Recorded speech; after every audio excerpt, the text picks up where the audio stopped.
If you're wondering whether telephone screening rounds are also behavioral nowadays, when compared to just asking you for generic questions, the trend is yes. Yes, they are definitely going the behavioral path, and this is throughout most high-performing companies that I've been studying so far. So let there be no doubt, companies are gearing towards behavioral interviewing, and this is a huge trend, especially in HR, and there are many books popping up, with about behavioral interviewing and all that stuff. Now, the topic of this video would be, what would be the best approach for you to go while answering questions, non-technical questions, during a phone screening round? Should you go by the book and answer behavioral questions as behavioral questions, or could you cut some corners here? Because the challenge here is that often people don't have enough time to prepare to become good at behavioral interviewing, also because it's new, but also because it takes a considerable amount of time. It might take months for you to actually ramp up your performance here. So what are some tips and tricks when it comes to optimizing your chance to pass a phone screening interview? And from experience, what I noticed is quite interesting for you to consider is that there are, let's say, two types of questions in behavioral interviewing. There are the specific questions. Tell me about a time when you had received negative feedback from your manager, and how did you respond to that feedback? This is a very specific question that asks you for a specific situation where you exhibited that behavior, and eventually you want to talk about how you listen to your manager, you address the situation. More often than not, you would want to talk about the situation where you are wrong and that you regain their trust finally. But oftentimes, it's also that the interviewer will not ask you these laser-focused questions. They would ask you, for example, how do you motivate people? They would ask you more general questions.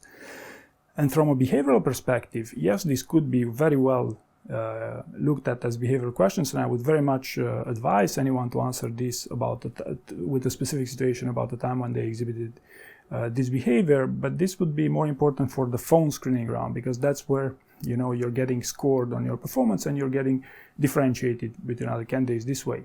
For a phone screening round, if, for example, they ask you what's your management style, you could go as well with a general answer such as, my management style, varies by situation, and it's all about adapting my style to one project's specific needs. So if 10 years ago, I used to like a lot and to employ a lot the waterfall method to deliver projects, nowadays it's all about being agile and keeping a close eye on what's going on, and actually delivering fast and having a certain bias for action whatever I do.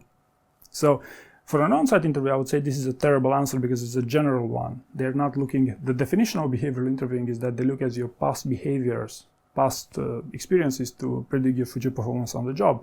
Whereas here you're talking about, generalities, so it's not possible. However, for a phone interview, so long as you have an answer to that question and your answer sounds good, because my answer made perfect sense, waterfall, agile, bias for action, what more to talk about here?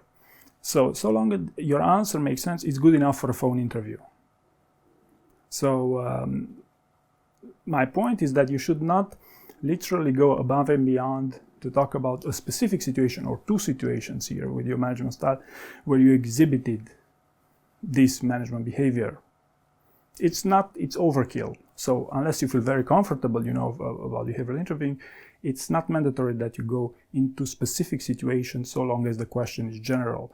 And actually, it's not easy for me to admit these things because, truth be said, I always used to advise people to answer with specific scenarios, and I also truly believe right now that the best possible examples are specific scenarios. However, the goal of a phone interview is just to pass it, not to be an extraordinary candidate, right? So another reason why I'm also confident this would be enough is because I received feedback from candidates who did pass that phone interview, and they said the number one problem they had is their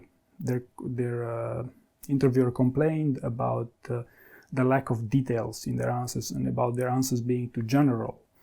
So they did pass the phone screening round, so to be clear.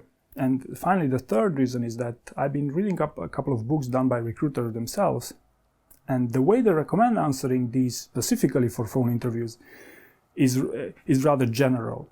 And I've been following a couple of recruiters, especially for high-performing companies, and surprisingly to me, they do tend to go too general in certain situations. Now, so to be clear, don't expect a recruiter to be an expert in behavioral interviewing, they rarely are, but still, by the fact that knowing how they think about this and how they go about screening people, I can confidently tell you that you don't have to go always with a specific situation, but rather to focus on giving a good enough answer for the question that you're getting asked. So I find this, probably a useful shortcut that you might want to take while going through a phone screening round.